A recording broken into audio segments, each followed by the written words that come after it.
បាទមកបងប្អូនយើងសិក្សាប្រភេទប្រធានពិភាក្សាអញ្ចឹងបងប្អូនឃើញពិភាក្សានេះគឺគេហៅថាពិភាក្សាប្រៀបធៀបពីព្រមមានមតិពីរណាអញ្ចឹងយើងមើលគេនិយាយថាទុំមានកម្មបានជាត្រូវអកជូនយកទៅសម្លាប់តែតាមដំណើររឿងអ្នកខ្លះយល់ថាទុំស្លាប់ព្រោះទុំមិនប្រើបញ្ញាត្រេះរិះចូលពិភាក្សាបាទដោយឆ្លុះបញ្ចាំងតាមរយៈរឿងទុំទាវបាទអញ្ចឹងបងប្អូនយើងពិចារណាប្រធានទាំងពីរនេះតើយើងគិតថាប្រធាននេះសំយោគឬក៏ពិភាក្សាឃើញទេអញ្ចឹងយើងប្រកាន់ជំហរឲ្យច្បាស់ណាពេលដែលយើងអានប្រធានហើយយើងអាចយល់បានបាទយើងអាចយល់បានប្រកាសសន្និដ្ឋានបានយ៉ាងហោចណាស់ក៏បាន 50% ដែរថាប្រធាននេះសំយោគឬពិភាក្សាតមកពេលដែលយើងបកស្រាយឲ្យអស់យើងនឹងសន្និដ្ឋានរួមថាប្រធាននឹងសំយោគឬពិភាក្សាអញ្ចឹងបងប្អូនយើងគិតមុនមើលតើទុំមានកម្មបានជាត្រូវអកជូនសម្លាប់ឬក៏ទុំខ្វះការត្រេះរិះពិចារណាបាទអញ្ចឹងយើងគិតថាយ៉ាងណាដែរប្រធាននេះអញ្ចឹងយើងសិក្សាទាំងអស់គ្នាតបងប្អូនសេចក្តីអធិប្បាយចំពោះលំនាំបញ្ហាយើងអាចសរសេរបានថាមនុស្សគ្រប់រូបពុំមានបុគ្គលណាមួយមានជីវិតអមតៈឡើយណាបាទអត់មានអ្នកណារស់នៅរហូតទេអាហ្នឹងដើម្បីឲ្យវាចូលក្នុងន័យស្លាប់នេះចូលក្នុងន័យប្រធាននេះគឺតែងតែបាទគឺតែងតែស្លាប់ទៅវិញបាទគឺតែងតែរូបស្លាប់ទៅវិញជាធម្មតាគ្រាន់តែការស្លាប់នោះមានមូលហេតុផ្សេងៗគ្នានេះអាមូលហេតុផ្សេងៗគ្នាហ្នឹងគឺស៊ីគ្នាជាមួយប្រធានណាបាទគឺខ្លះស្លាប់ដោយជំងឺបៀតបៀនខ្លះស្លាប់ដោយបាទចេតនាសម្លាប់ពីបាទសំណាក់បុគ្គលណាម្នាក់អញ្ចឹងគេនិយាយជុំវិញការស្លាប់របស់មនុស្សណាជុំវិញនៃការស្លាប់នេះក៏វ័យសមក៏លាតត្រដាងតាមរយៈតួអង្គទុំនៅក្នុងរឿងទុំទាវដែរបាទហើយនាំឲ្យគេនិយាយថាទុំមានកម្មបានជាត្រូវអកជូនយកទៅសម្លាប់តែតាមដំណើររឿងអ្នកខ្លះយល់ថាទុំស្លាប់ព្រោះទុំមិនប្រើបញ្ញាត្រេះរិះនេះយើងអាចផ្សេងចឹងបានតើមតិទាំងពីរខាងលើនេះមួយណាត្រឹមត្រូវជាងនេះគេសួរចឹងឯងណាពិភាក្សាដើម្បីជាជំនួយដល់ការបកស្រាយបាទប្រធានខាងលើនេះយើងក៏បីស្វែងយល់នៃពាក្យកលឹះប្រធានជាមុនសិនអញ្ចឹងយើងបញ្ចូលពាក្យកម្មនៅពេលនេះគឺសំដៅទៅលើអំពើល្អអំពើអាក្រក់ព្រោះនិយាយតែកម្មមួយម៉ាត់អត់ច្បាស់ថាល្អឬអាក្រក់ទេបាទវាមានកុសលកម្មមានអកុសលកម្មបាទអញ្ចឹងកម្មទីនេះគឺអំពើល្អឬអំពើអាក្រក់ដែលខ្លួនបានប្រព្រឹត្តកន្លងមកបាទកសាងយ៉ាងណានឹងទទួលបានផលយ៉ាងនោះបាទនឹងវាអញ្ចឹងមែនណាយើងធ្វើដាំពូជអីបានផ្លែហ្នឹងឯងរីឯបញ្ញាត្រេះរិះគឺការប្រើប្រាស់គំនិតឬប្រាជ្ញារបស់ខ្លួនក្នុងការដោះស្រាយបញ្ហាណាមួយចំពោះមុខបាទតាមមតិទី1ទៅពេលគេបញ្យល់នៃប្រធានបងប្អូនកុំភ្លេចណាបាទនេះមតិទី1មានន័យថាម៉េចមតិទី2មានន័យថាម៉េចកុំភ្លេចណាអញ្ចឹងតាមមតិទី1មានន័យថាដោយសារតែទុំបានប្រព្រឹត្តអំពើមិនល្អដោយបាទសំតទុំប្រព្រឹត្តអំពើមិនល្អបានជាអកជូនយកទុំទៅសម្លាប់ហើយមតិទី2នេះមតិទី2មានន័យថាទុំបាត់បង់ជីវិតដោយសារតែទុំបាទពុំបានប្រើគំនិតប្រាជ្ញារបស់ខ្លួនមកដោះស្រាយបញ្ហាចំពោះមុខបាទអញ្ចឹងបញ្យល់នៃប្រធានប៉ុណ្ណឹងតមកយើងចូលការបកស្រាយអាកន្លែងជាការពិតណាស់នេះមានន័យថាយើងបកស្រាយមតិទី1បាទជាការពិតណាស់បើសិនជាផ្អែកតាមបាទសកម្មភាពទុំបានបង្ហាញថាទុំពិតជាមានកម្មទើបបានជាត្រូវអកជូនយកទៅសម្លាប់បែបនេះព្រោះថាជោគវាសនារបស់ទុំត្រូវបានព្យាករជាមុនដោយលោកគ្រូឧបជានៅវត្តវិហារធំបានទូទាយចំពោះលទ្ធផលនៃការទូទាយនោះមានភាពអវិជ្ជមានច្រើនក្នុងដំណើរជីវិតទុំប៉ុន្តែទុំមិនត្រឹមតែមិនជឿតាមទំនាយប៉ុណ្ណោះទេតែទុំហ៊ានមានះលួចសឹកតែអង្គឯងដោយឥតក្រែងរកឯងសោះឡើយតួយ៉ាងក្រោយពីវិលត្រឡប់មកពីត្បូងឃ្មុំកន្លែងតួយ៉ាងនេះចូលសាច់រឿងណាបងប្អូនបាទពេលត្រឡប់មកពីត្បូងឃ្មុំវិញទុំក៏កុហកលោកគ្រូថាគ្រោះថ្នាក់ជំពាក់ញោមស្រីបន់ថាអន់ឲ្យខ្ញុំលាត្រឡប់សឹកទៅឲ្យជាស្បើយកុំថប់កុំឲ្យថប់ជួយសំទោសជួបចប់ដល់ចាស់ឈ្នះទាំងព្រមនឹងគាត់និយាយកុហកលោកគ្រូណាអញ្ចឹងសម្ដីរបស់ទុំបានធ្វើឲ្យលោកគ្រូមានការសង្ស័យយ៉ាងខ្លាំងទើបលោកគ្រូចាប់ដើមទូទាយអញ្ចឹងយើងដឹងហើយកាលណាគេនិយាយរឿងទុំទាវគេមិនចោលកំណាព្យទេអញ្ចឹងបងប្អូនយើងកត់ត្រាកំណាព្យនឹងទុកណាលោកគ្រូស្ដាប់ជាកន្ត្រាក់ក្តារឈ្នួនបោកជើងហាថាតៃហោងនេះគឺស្លាប់ដោយតន់ហន់គេសម្លាប់គ្រោះថ្នាក់ឬក៏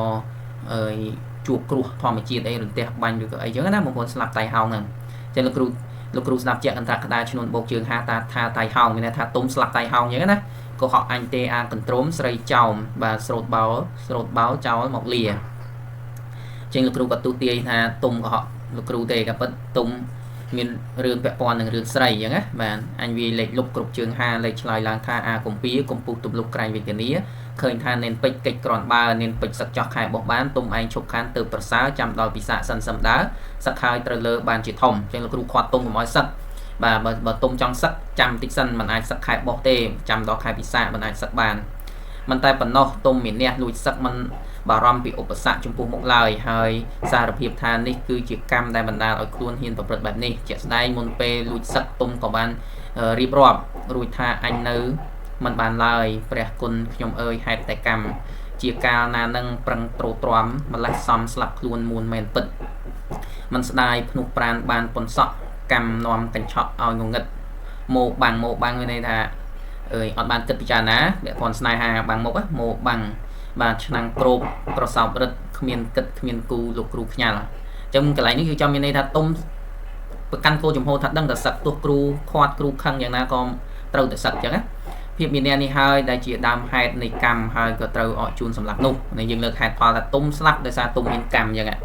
អត់ស្ដាប់គ្រូស្ដាប់មកអញ្ចឹងមួយវិញទៀតក្នុងនាមជាបុព្វជិតទុំបែរជាបំពេញលើព្រះធម៌វិន័យនិងសិលធម៌គឺมันបានគោរពតាមឱវាទព្រះពុទ្ធជាម្ចាស់នោះឡើយបានបំពេញតាំងពីពេលឃើញទាវដំបងមកម្លេះ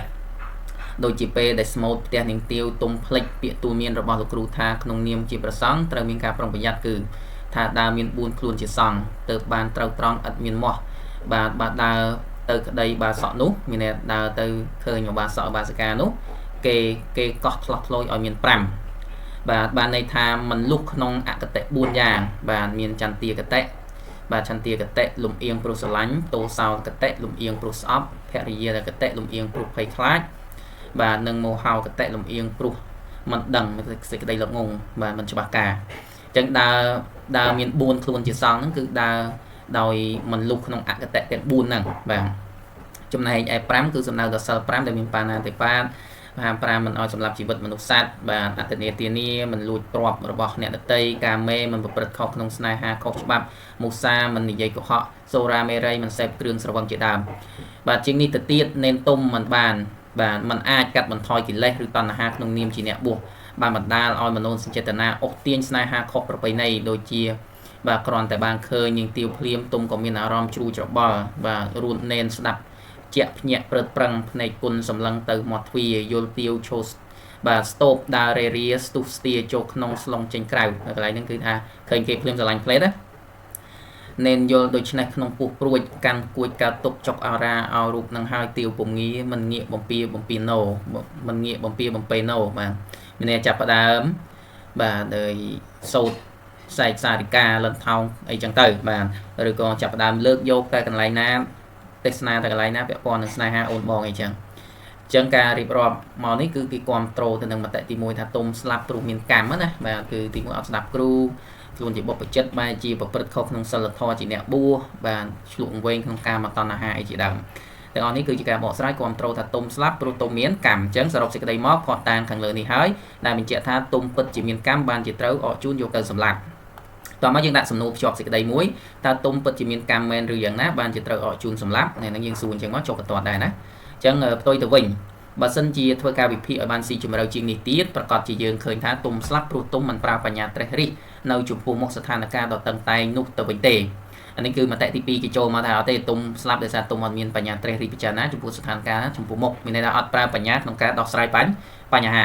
ដោយហេតុថាក្នុងកលៈទេសៈនោះបើសិនជាទុំស្វែងយល់ពីស្ថានភាពកំពុងតែតឹងតែងហើយប្រើសិទ្ធិអំណាចជាមន្ត្រីរាជវាំងក្នុងឋានៈជាមើលឯកម្លេះសំទុំក៏មិនត្រូវស្លាប់ដែរអាហ្នឹងគេចាប់ដើមលើកវិញណាបាទថាទុំអត់ស្លាប់ដោយសារទុំមានកម្មទេគឺទុំខ្វះបញ្ញាតាមពិតព្រះរាជាមិនគ្រប់គ្រងអំពើរបស់អកជូនមើលងួនទេគឺក្រោយពីទ្រង់ជ្រាបថាបានអកជូនយកទាវមករៀបការជាមួយនឹងមើលងួនភ្លាមព្រះអង្គមានប្រតិក្រេវក្រោធយ៉ាងខ្លាំងស្ដេចទ្រង់ស្ដាប់សពវាចាទ្រង់មានអង្គការត្រាស់រុះរាន់អាចចោលអកជូនដោយពងមាន់វាភ័ណ្ឌហ៊ានភពបាទនឹងមលុបពោមិនដឹងខុសត្រូវស្រូវស្រងែអាចចោលដូចឆ្កែស៊ីសាច់គោវាហ៊ានទៅតឹងទោះបាទត្រូវស្ងោអញស្រាវរាវរោគស្ងោខ្ទះដែកកន្លែងហ្នឹងគឺបញ្ជាក់ថា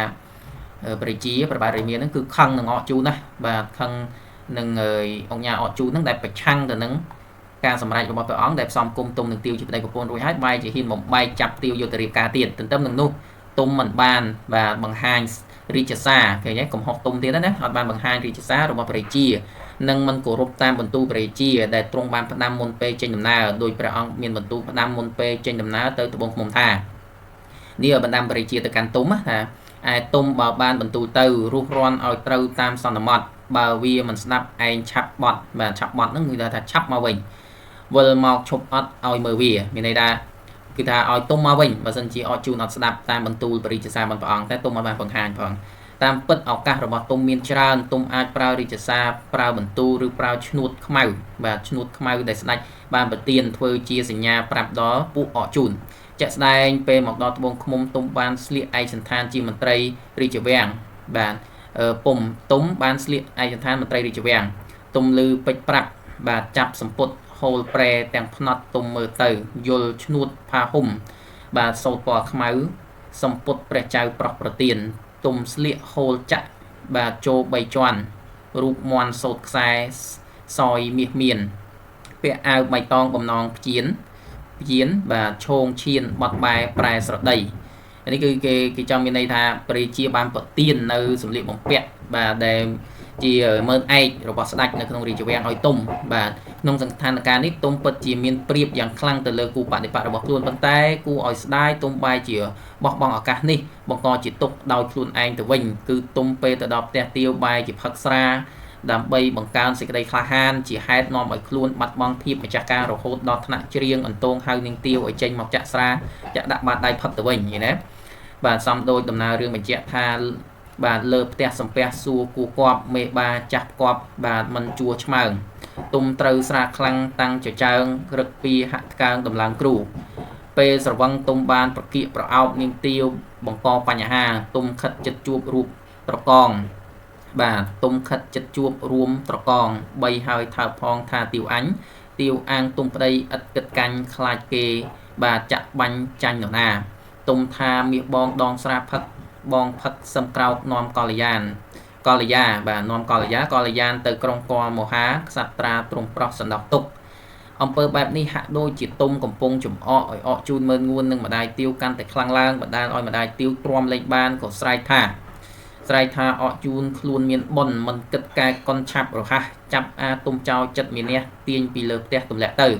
ហៅអស់ពួកក្រុមនាំវាឆាប់បាទចាក់បាញ់សម្លាប់កុំឲ្យនៅធ្ងន់ផ្ទះធ្ងន់ដីអប្រិយត្រូវកើតគេអាស្រូវឥឡូវហើយបាទអញ្ចឹងគឺបើយើងពិចារណាទៅគឺទុំមានកំហុសច្រើនបាទនៅក្នុងការដោះស្រាយបញ្ហាក៏អត់ប្រើបញ្ញាគ្រាន់តែចប់ប្រយោគស្ទើរមិនទាន់ផងអកជូននឹងបពួកក៏ចាប់ទុំយកទៅសម្លាប់ភ្លាមដោយគ្មានញញើតសោះឡើយសរុបសេចក្តីមកទុំស្លាប់ពិតជាទុំមិនប្រើបញ្ញាត្រេះរិះប្រកបមែនឃើញទេអញ្ចឹងមតិទី1ទុំស្លាប់ព្រោះទុំមានកម្មមតិទី2ទុំស្លាប់ព្រោះទុំមិនប្រើបញ្ញាត្រេះរិះអញ្ចឹងជារួមមកអញ្ចឹងយើងចាំមើលណាតើសំយោគឬក៏ពិភាក្សាអញ្ចឹងជារួមមកគឺទុំស្លាប់មកពីទុំមានកម្មផងនិងមកពីទុំខ្វះការពិចារណាផងអញ្ចឹងបើតាមរយៈនេះគឺប្រធាននេះគឺសំយោគណាមតិទី1ក៏ត្រូវមតិទី2ក៏ត្រូវទុំស្លាប់ដោយសារមានកម្មផងទុំស្លាប់ដោយសារខ្វះការពិចារណាផងព្រោះបើទុំមិនប្រព្រឹត្តអ្វីដែលជាកំហុសក្នុងផ្លូវពុទ្ធចក្រនិងអាណាចក្រក៏ទុំមិនអាចទទួលកំហុសដោយការសម្លាប់ពីអកជូនដែរមួយវិញទៀតបើទុំមិនទុនជ្រាយចំពោះស្ថានភាពកំពុងកើតមាននោះដោយប្រើបញ្ញាត្រេះរិះទុំក៏មិនស្លាប់ដែរហើយបើសិនជាសង្គមសម័យកាលនោះមិននិយមប្រើអំណាចផ្ដាច់ការម្លេះទុំក៏មិនស្លាប់ដែរបាទអញ្ចឹងយើងបញ្ចូលមួយទៀតបាទអញ្ចឹងយើងបញ្ចូលកន្លែងនេះគឺមាន3គំនិតដែរទី1ទុំស្លាប់ព្រោះទុំមានកម្មទី2ទុំស្លាប់ដោយសារទុំអត់ខ្វះការគិតពិចារណាទី3ទុំស្លាប់ដោយសារសង្គមពេលនោះផ្ដាច់ការដូច្នេះមរណភាពនេះសម័យកាលសង្គមបាទជាអ្នកទទួលខុសត្រូវបាទគេទាញមកវិញគេថាសម័យកាលរបស់សង្គមជាអ្នកទទួលខុសត្រូវព្រោះសម័យនោះមិនទាន់មានច្បាប់ការពារសិទ្ធិមនុស្សឬការពារជីវិតមនុស្សដូចសម័យកាលនេះទេអញ្ចឹងយើងសរុបមកវិញសរុបរួមនេះគឺបញ្ចូលនៅគំនិតសំខាន់មួយទៀតគឺថាទុំស្លាប់ដោយសារសង្គមផ្ដាច់ការសង្គមពេលនោះផ្ដាច់ការអញ្ចឹងមាន3គំនិតនៅក្នុងនេះ